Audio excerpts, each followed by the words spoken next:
Everyone welcome to my channel let's learn life science. আজকে আমাদের বিষয় হচ্ছে থ্যালাসেমিয়া নিয়ে। থ্যালাসেমিয়াটা হচ্ছে ক্লাস 10-এর চ্যাপ্টার 3-তে আছে। এটা একটা ইম্পর্টেন্ট টপিক মাধ্যমিকের জন্য। তো থ্যালাসেমিয়া মাধ্যমিকেও আছে, ক্লাস 12-এও আছে, এটা দুটোতেই খুব ইম্পর্টেন্ট। তো থ্যালাসেমিয়া শব্দের একটা গ্রিক শব্দের অর্থ, থ্যালাসেমিয়া শব্দটা হচ্ছে একটা গ্রিক শব্দ যার অর্থ হলো সমুদ্র। আচ্ছা, ভিডিওটা শুরু করার আগে আমি বলে দিচ্ছি, যারা আমার চ্যানেলে নতুন এসছো তারা অবশ্যই আমার চ্যানেলটিকে সাবস্ক্রাইব করে নেবে। আর যারা অলরেডি আমার সাবস্ক্রাইব করেছো তারা ভিডিওটি ভালো লাগলে অবশ্যই লাইক শেয়ার করবে। আর ভিডিওটি শুরু থেকে শেষ অবধি সম্পূর্ণটা দেখবে, তাহলে আশা করি থ্যালাসেমিয়াটা ক্লিয়ার হয়ে যাবে তোমাদের। আচ্ছা, থ্যালাসেমিয়া কথার অর্থ হলো সমুদ্র। এবার থ্যালাসেমিয়া এটা হলো একটা বংশগত রোগ, যা মানুষের হিমোগ্লোবিন উৎপাদনের ত্রুটিজনিত একটা রোগ। এটা থ্যালাসেমিয়াটা হচ্ছে একটা autosomal recessive disease. Autosomal recessive disease মানে কি, অটোজোমাল প্রচ্ছন্ন জিন গঠিত রোগ, সেটা হচ্ছে থ্যালাসেমিয়া। এই থ্যালাসেমিয়ার কি সিমটমস, কি লক্ষণ, আগে আমরা লক্ষণগুলো সম্বন্ধে জানবো। থ্যালাসেমিয়ার লক্ষণগুলো হলো, 1 নম্বর, থ্যালাসেমিয়া রোগীদের রক্তাল্পতা দেখা যায়। হিমোলাইটিক অ্যানিমিয়া বা এদের রক্তাল্পতা দেখা যায়। রক্তাল্পতা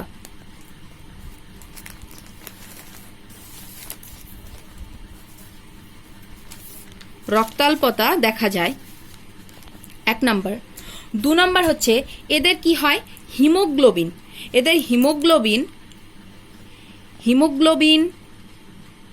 হিমোগ্লোবিনের পরিমাণ কমে যায়। তাই জন্য কি হয়, এদের O2 পরিবহনটা কমে যায়, অক্সিজেন পরিবহন কমে যায়, অক্সিজেন পরিবহনে ঘাটতি কেন হয়, হিমোগ্লোবিনের পরিমাণ কমে যায়। আর এই হিমোগ্লোবিনের পরিমাণ কমে যাওয়ার জন্য এদের লোহিত কণিকাগুলোর আকৃতিও ছোট হয়ে যায়। লোহিত কণিকার আকৃতি ছোট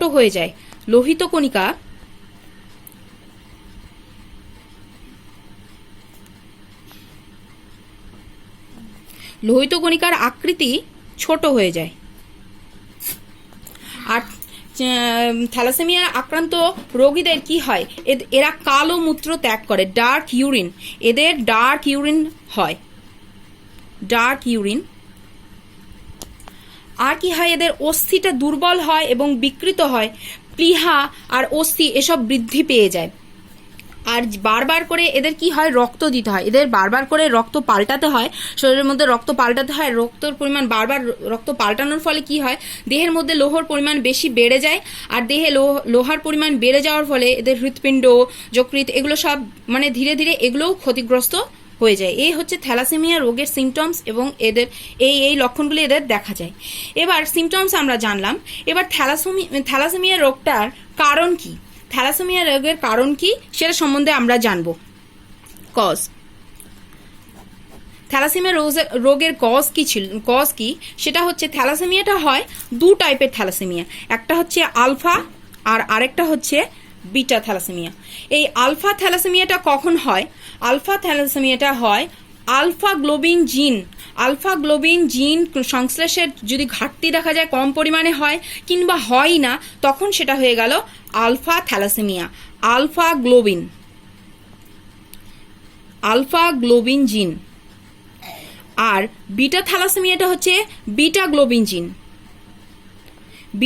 জিনের ঘাটতির জন্য সংশ্লেষ একেবারেই হয় না বা খুব কম পরিমাণে সংশ্লেষ হয়, সেটা হচ্ছে বিটা গ্লোবিন জিনের সংশ্লেষ কম হয়, সেটা হচ্ছে বিটা থ্যালাসেমিয়া। এবার এই আলফা থ্যালাসেমিয়াটা কোথায় হয়, এবার আমরা আলফা থ্যালাসেমিয়া নিয়ে আলোচনা করব। আলফা থ্যালাসেমিয়া হচ্ছে, এটা 16 ক্রোমোজোম নাম্বার হচ্ছে 16 নং ক্রোমোজোম, 16 নম্বর ক্রোমোজোম, যেটা হচ্ছে কি অটোজোম। এই 16 নম্বর ক্রোমোজোমে কি হয়, এই ক্রোমোজোমের হোমোলোগাস ক্রোমোজোমের দুটোতেই যখন জিন এই আলফা গ্লোবিনের সংশ্লেষ ঠিকঠাকভাবে হয়, তখন সেটা হয়ে যাচ্ছে নর্মাল। সেটা কোনো রকম থ্যালাসেমিয়া হয় না। নর্মাল কি, আলফা থ্যাল প্লাস আলফা, তখন এরা হয়ে গেল কি স্বাভাবিক। কিন্তু যখন হয় এই 60 নম্বর ক্রোমোজোমে আলফা থ্যালাসেমিয়া, এই যে মানে থ্যালাসেমিয়া, আলফা থ্যালাসেমিয়া কখন দেখা যায়, যখন আলফা গ্লোবিন জিন যখন দুটো হোমোলগাস ক্রোমোজোমের একটিতে সংশ্লেষিত হয়, আবার আরেকটিতে সংশ্লেষিত হয় না, বা একটিতে সংশ্লেষিত, দুটোর মধ্যে প্রত্যেকটাতে কি হয়, এটাতেও দুটো আলফা গ্লোবিলিন জিন, এটাতেও দুটো আলফা পলিপেপটাইড সংশ্লেষ করবে। বিষয়টা হচ্ছে আলফা পলিপেপটাইড আর বিটা গ্লোবিলিন জিনের কাজ কি, বিটা পলিপেপটাইড শৃঙ্খল তৈরি করা। এবার এই আলফা গ্লোবিলিন জিনস যা আলফা পলিপেপটাইড তৈরি করে, প্রত্যেকটাতে হোমোলোগাস ক্রোমোজোমের ফার্স্টেরটা সেকেন্ডেরটা দুটোতেই দুটো করে, প্রত্যেকটাতে দুটো করে আলফা পলিপেপটাইড চেইন লাগবে। আর এটা যদি না হয় তাহলে কোনোটাতে একটা আছে, একটা থাকলো আরেকটা নেই, বা দেখা গেল এটাতে দুটো আছে পরেরটাতে দুটোই নেই, এটাতে দুটোই আছে পরেরটাতে দুটোই নেই। তো এরকম অবস্থার সৃষ্টি হলে সেটা হয়ে গেল কি থ্যালাসেমিয়া। এবার যখন একটা থাকে আর একটা থাকে না, সেটা হয়ে যায় minor thalassemia. Minor alpha thalassemia কোনটা বলবো, আলফা থ্যাল প্লাস, এটা হলো নর্মাল, আর নিচেরটাতে দেখা যাচ্ছে আলফা, এই জায়গাটা হয়ে গেল এখানে আলফা গ্লোবিন জিন আলফা পলিপেপটাইডকে সংশ্লেষ করতে পারেনি, তাই জন্য এই জায়গাটাতে এটা ল্যাকিং, এই জায়গাটাতে নেই, তাই জন্য এটা হয়ে গেল কি হেটেরোজাইগাস স্টেট। এটা হেটেরোজাইগাস স্টেটে মাইনর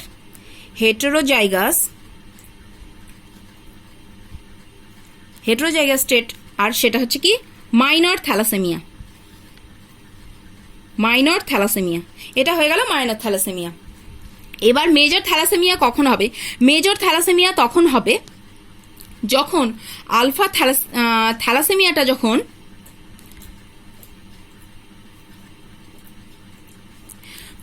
দুটোতেই, দেখো প্লাসটা নেই, প্লাসটা মানে হচ্ছে পজিটিভ, দুটোতেই যখন নেই, পজিটিভ বলতে স্বাভাবিক, প্লাস হচ্ছে স্বাভাবিকের জন্য, দুটোতেই যখন নেই তখন এটা হয়ে গেল কি মেজর, মানে দুটোতেই হিমোগ্লোবিন, এই আলফা হিমোগ্লোবিনের মধ্যে আলফা পলিপেপটাইড চেইনটা সংশ্লেষিত হয়নি, দুটোতেই হয়নি, তাই জন্য এটা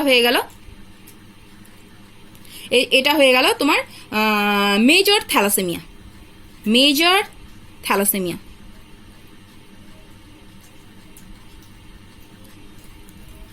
এবার আরেকটা জিনিস বলে নি, এই যে বিটা গ্লোবিন আর আলফা গ্লোবিন, এরা কি সংশ্লেষ করে, এরা সংশ্লেষ করে পলিপেপটাইড চেইন। এবার পলিপেপটাইড চেইনটা কি, হিমোগ্লোবিনের, আমরা যদি হিমোগ্লোবিনের গঠনটা দেখি তাহলে হিমোগ্লোবিন 4টে পলিপেপটাইড চেইন নিয়ে গঠিত, চারটে গঠন নিয়ে গঠিত, আলফা 1, আলফা 2, বিটা 1,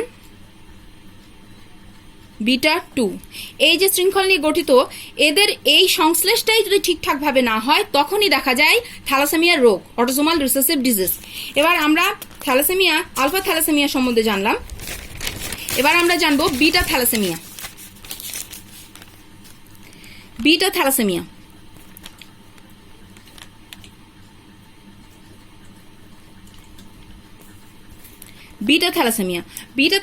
কোনটা?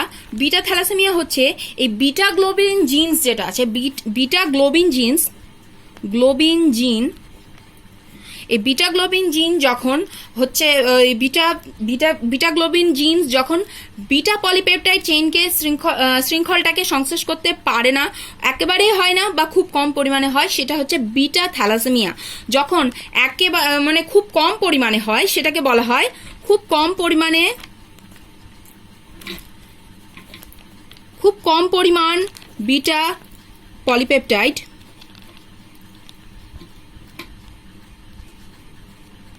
খুব কম পরিমাণে বিটা পলিপেপটাইড সংশ্লেষ যদি হয় তাহলে সেটাকে বলে বিটা থ্যালাসেমিয়া। আর যদি একেবারেই বিটা পলিপেপটাইড চেইন সংশ্লেষিত না হয় তাহলে সেটাকে বলা হয় একেবারেই সংশ্লেষ না হলে, একেবারেই যদি সংশ্লেষ না হয় তাহলে সেটাকে বলা হয় মেজর বিটা থ্যালাসেমিয়া। একেবারে যেটা সংশ্লেষিত হয় না সেটা হচ্ছে মেজর বিটা থ্যালাসেমিয়া বা বিটা জিরো থ্যালাসেমিয়াও বলা হয় এটাকে। এটা গেল বিটা থ্যালাসেমিয়া। এবার তোমাদের একটা প্রশ্ন আসে এরকম যে যদি হেটেরোজাইগাস অবস্থায় বাবা আর মা দুজনেরই বাবা যদি হয় আলফা,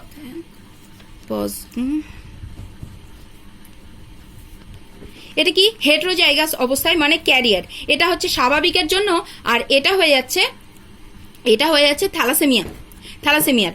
এবার এটা হয়ে গেল বাবা, আর এর সঙ্গে যদি ক্রস করানো হয় এমন মা কি মাও সেই একই আলফা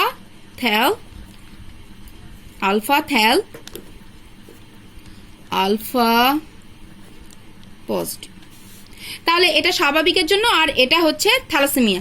তাহলে এরা ক্যারিয়ার কিন্তু এরা রুগী নয়। এবার এরকম বাবা আর এরকম মায়ের মধ্যে যদি ক্রস ঘটানো হয়, এরকম বাবা আর এরকম মায়ের মধ্যে যদি ক্রস ঘটানো হয়, তাহলে সন্তানটা কি তার থ্যালাসেমিয়া হবে না সেটা কি করে আমরা জানবো? তাহলে আমরা এটা এটা আমরা দেখে নিব চেকার বোর্ডে।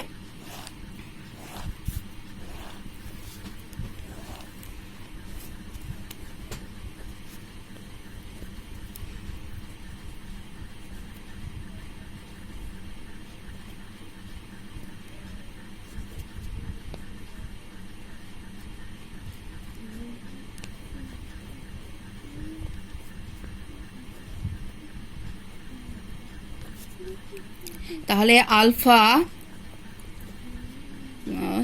এটা হচ্ছে আলফা, তাহলে এটা কি? এটা হচ্ছে স্বাভাবিক।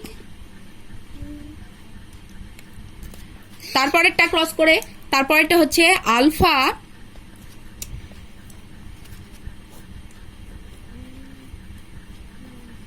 তাহলে এখানে কি দাঁড়াচ্ছে? এটা হচ্ছে ক্যারিয়ার, তার মানে এ কি মাইনর থ্যালাসেমিয়া। তারপরটা কি? আলফা থ্যাল প্লাস আলফা, তাহলে এও হয়ে যাচ্ছে মাইনর থ্যালাসেমিয়া। আর তারপরেটা কি?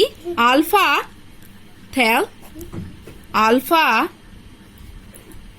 এখানে দেখো একটাতেও প্লাস নেই, তার মানে এ কি? এ হয়ে গেল থ্যালাসেমিয়া। এ হচ্ছে মেজর থ্যালাসেমিয়া।